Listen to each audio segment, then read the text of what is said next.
तो रउआ लोगन देख सकत तनी हम आ चुकल बानी किचन में।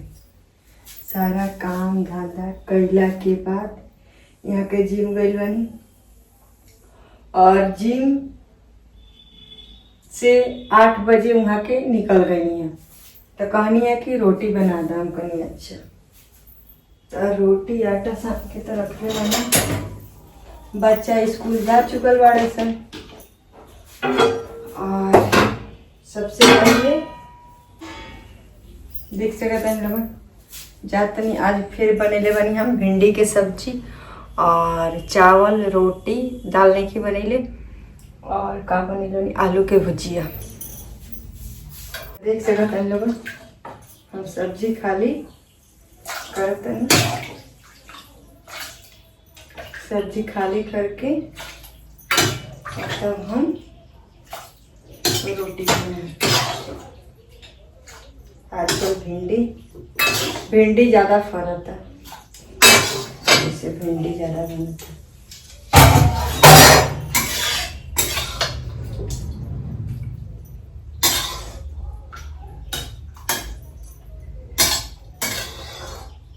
एगो दीदी कमेंट कैले बानी ना, हमार बहन कमेंट कैले बानी कि एगो की हमरा भी भिंडी के सब्जी पसंद है, वो मसाला वाला सरसों मिर्चा खाए वाला। बहुत सारा लोग बता देख सकते हैं भिंडी के सब्जी,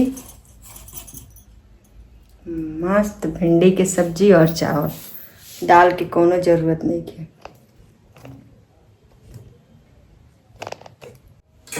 आज हम लोगन के कुछ बतावे वाला बानी हम अपना बारे में। तो अगर हो सकी तो यही ब्लॉग में बता दें, आना तो आज ही अगला ब्लॉग जौन आई वो ब्लॉग में बताएं। तो चलिए लोगन अब कमर में साड़ी बांध के अब चला तनी काम करें।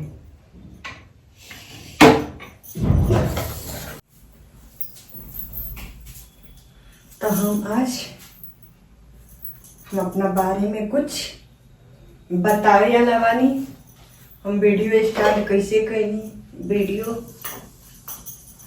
कैसे बनावे के शुरुआत भय, काहे भय, यहाँ के राजी कैसे भयनी, इस सब कुछ आज बताए वाला बानी रुआ लोगन के। हम एक भैया कमेंट कैले बानी कि दीदी पूजा दीदी रेवा लोगन साथ में वीडियो बनाएंगे लोग तो बहुत अच्छा रहेगा। कैसे आज के डेट में ना हस्बैंड ओकरा साथे ना आवता रहे और जेकर हस्बैंड साथे आवता रहे वो तो अपना मन से बनावता। ऐसा भी बा कुछ लोग के हस्बैंड के कुछ आवेला ना डांस करे या चाहे कुछ भी, तो उसे बोर फीलिंग होला। लेकिन ना, हम यहाँ के कभी ना कहनी कि हमरा वीडियो बनावे के बा। जब यहाँ के मन भइल कि हाँ का जिंदगी में का बा, लोग के तब काम बा, लोग के कुछ कहल सुनल, तो लोग के बात पे ध्यान ना देवे के चाहे।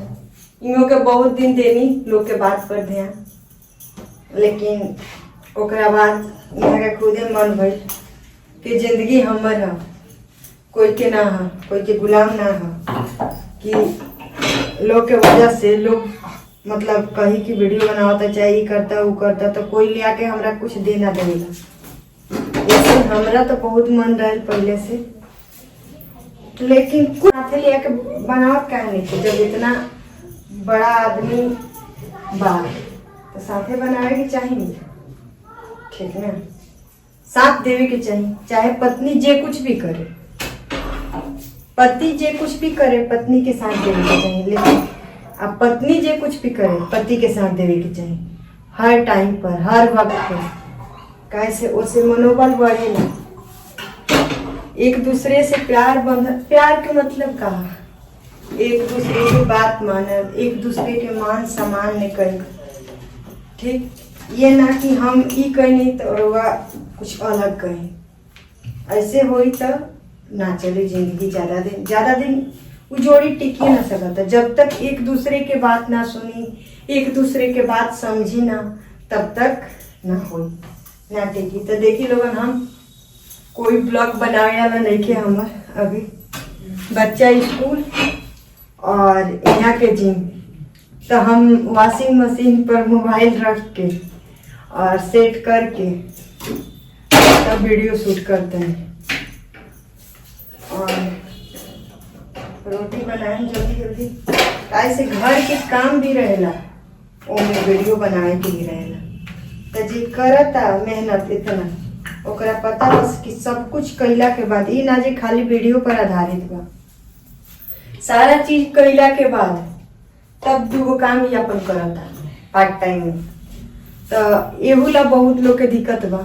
कभी भी कोई दूसरा के ना सुने के बोलो, इनके बता देते नहीं, दूसरा के सुन के अपन जिंदगी कभी नर्क ना बना दे। लोग के काम बा कहल, हमारे काम बा करे।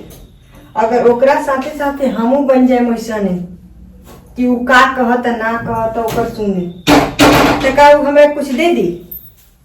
आज तक तो कोई कोई के कुछ देले नहीं के। कहीं कोई दुनिया बनल बा शिकायत करे वाला, वही में जे निकले वाला होला निकल जाला, आ जे ओकरा के सुने वाला होला।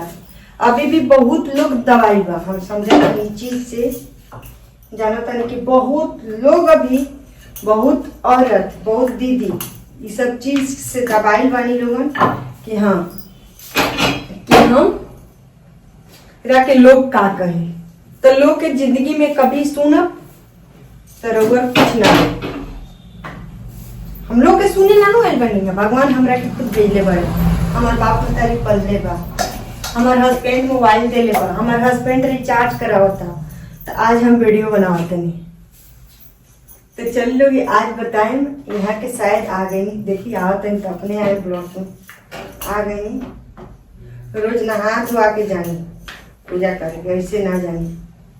तो देखी आवत नहीं तो का कहते हैं।